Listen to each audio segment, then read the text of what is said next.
everybody, my name is Zul and welcome to modding Star Wars Battlefront 2. In today's episode, I'm going to be showing you how to install a mod known as the Star Wars Battlefront 2 Conversion Pack. What does this mod do? Well, it adds a series of maps that were present in the original Star Wars Battlefront, as well as introducing a couple of new game modes: Deathmatch, Team Deathmatch, Holocron, King of the Hill, as well as introducing the Knights of the Old Republic era units in their own sort of era that you can play as, alongside the Galactic Civil War and the Clone War. It also visually enhances the sides. It does a little bit like that. So without further ado, let's get started. You're going to need to head over to the download section here on ModDB, and the files you're going to want are the Conversion Pack 2.2 patch, the Star Wars Conversion Pack 2.0, and if you would like the Galactic Conquest, go ahead and download that. Anyways, I've already downloaded these, and they actually come in the form of executables. We're going to click on the Conversion Pack Installer.exe first. That's this one, to install the main mod. Alright, now once you have the executable run, and you've selected your language of choice, you're going to be presented with this screen. Just hit Next, click Accept the Licensing Agreement, Next. I would recommend you read this little thing over, especially if you use Windows Vista, just to make sure everything is up to par. It does remind you that you need a clean installation, so just so you know that. Hit Next, and you'll be presented with this screen. Now this is very important. If you are using the retail version of the game in its default installation, you can hit Next.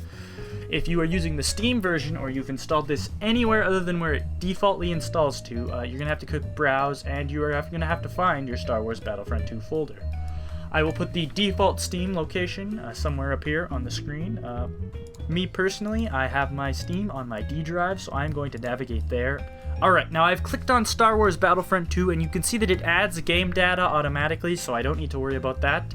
Once you find your Battlefront 2 installation, click OK. You want it to be Battlefront 2 game data. This is essentially my Steam install location. Click Next, and it will install. This will take a tiny little while, so I'm just going to cut the video and come back to you when it's done.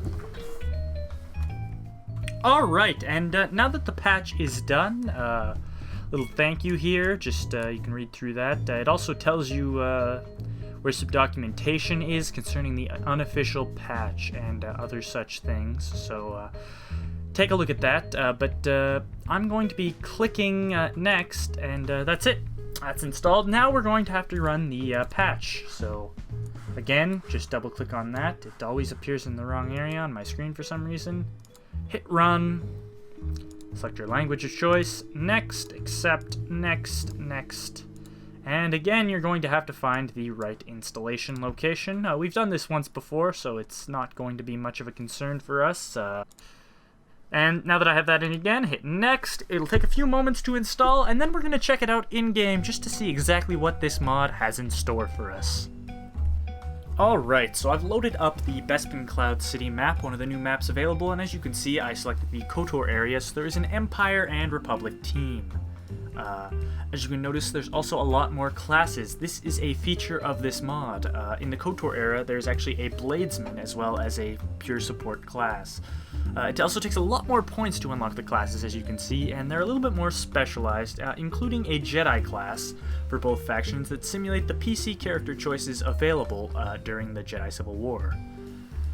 So as we can see here, I've picked the Swordsman. Now this is a class available for the KOTOR era only. It acts sort of like a Jedi, but with Enrage and with, as you can see, weapons here. So I'm cutting people down. It plays very well, but you're very vulnerable to range.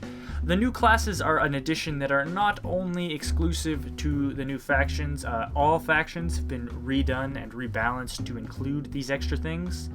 What you just missed right there was me checking the console out.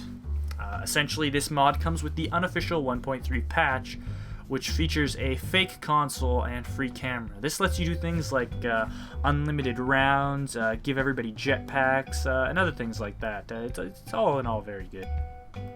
And here we are on another map. I've actually loaded up the Endar Spire, one of the new maps from the KOTOR era. As you can see, I've still the KOTOR classes again, but this time I've decided to play Empire, which mirrors the other team. Now, I've chosen the support class this time, and you may also notice the new UI. That is actually a result of the unofficial 3.1 patch, so you don't need to worry about that being anything. It just changes the way the UI is. You can actually tweak this with the fake console. Now, a couple things about these new different classes is the KOTOR era classes are actually very different, and as we can see here, this is an exact replica of the Endar Spire. And those T3 droids are pretty tough, but you can see that I actually get health. This is a pure support class, so you get a lot of health, and you also get different kinds of grenades. You may have saw the sonic grenade there. That knocks everyone down, doesn't kill them. There's also concussion grenades and other such things. You can see there's a leadership class. They have a stealth class. All factions now have a stealth class, like a scout or something, that you basically hold the button to turn invisible. Some of them have a sniper rifle, others just a melee weapon.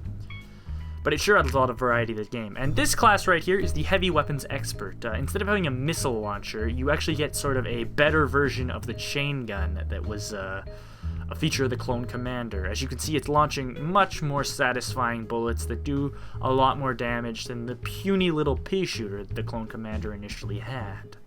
Now let's take a look at another map quickly before we end this video. Alright, we're here at the map selection screen actually, just to look at see the huge number of new maps available. You can also see here there's a bunch of extra modes, including Hero Capture the Flag and Hero Assault on a lot of different planets. Now there is hero battles for the KOTOR area, featuring people like Carthonasi, Hanar, Mission Vale, and Atten Rand. There's also a mode called Uber, which I believe just spawns like as many enemies as it possibly can that flood the map and fight. That's available on some really big maps. Rex's Prime, I know, is a good example. But that's pretty much it for my spotlight of the actual footage of the mod. Thank you very much for watching. As always, I ask for feedback, suggestions, and just general comments below. And as well, I would ask you to consider subscribing. It really makes my day, and yeah, sorry for the long outro. As always, I will be continuing this series in the near future. Thank you very much, and goodbye.